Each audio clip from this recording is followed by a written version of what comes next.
There we have it, what a belting little common this one is. I'm down here today on Manor Farm Lake at Linear Fisheries, and as you can see, we've got one already. But I'm going to show you our new crank hooks that we've got coming out. I've been using them since the autumn, and I have to say I'm very, very impressed with them. But first of all, let's get this one back, and we're going to have a move because there's a few fish over the other side. So I'll slip him back and we'll go and have a look.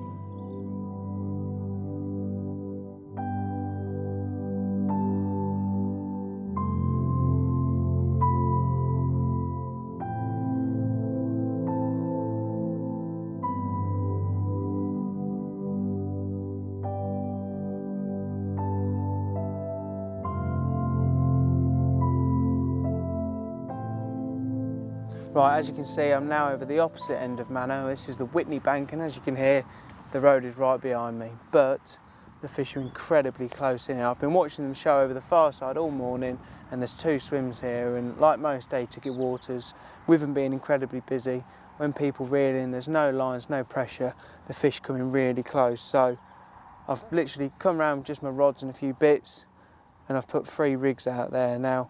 2 I've opted to fish on the hinge stiff rig that I caught that fish on this morning, and then 1 on a zig because, as you can see, the sun's out, I'm most likely going to get burnt and the fish are up in the water. So there's one now. It's really, really looking good for a bite. It's just a matter of time, hopefully. But let's look through that hinge stiff rig with the new Krank choddy hook in more detail, and let's run through it now. So here's the hinge stiff rig that had that fish on this morning. Going from the top, I've got a 20-pound mouth trap, so pull a little bit off of that. You don't need too much because obviously it's a short rig. I then get the scissors, cut either end at an angle so it goes through the eye of the hook easier because it's quite a thick filament. I then put the Krank choddy hook on. As you can see, this is a new pattern of hook with an outturned eye. It's got a beak point, and it's Tom Dove's creation, and it's kind of a mixture in between a curved shank and a wide gate, but as you can see, it's very obscure, but very, very good and very sharp. So thread that on. I then do 9 times round the hook, whip it back through the eye, and then with the choddy tool, just pull that nice and tight, and then you've got your tag end to create your D, thread a rig ring on, and then fold the D back through the eye, and then gently blob it with a lighter, obviously making sure you don't touch your filament and damage it at all.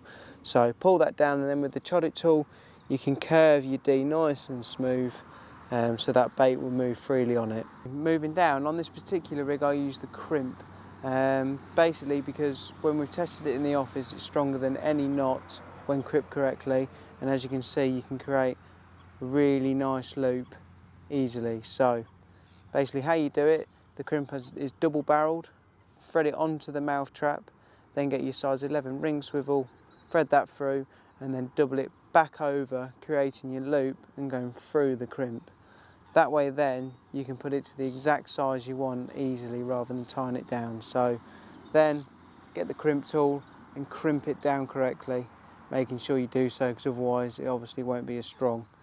Then I've put on some dark matter putty. Now I've put a large blob on, but I will go down to the lake, test it in the edge, balance it down so it falls really, really slowly, so that's really important.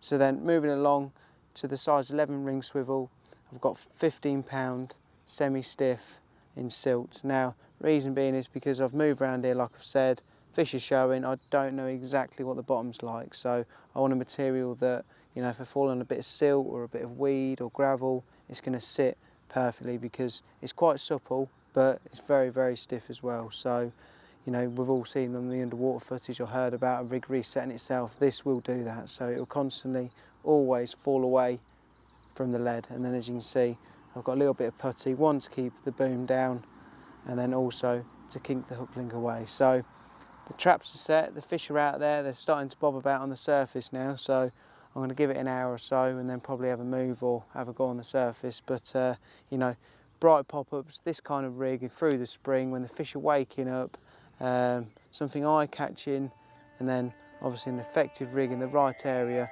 can, do some damage and hopefully put some more fish on the bank for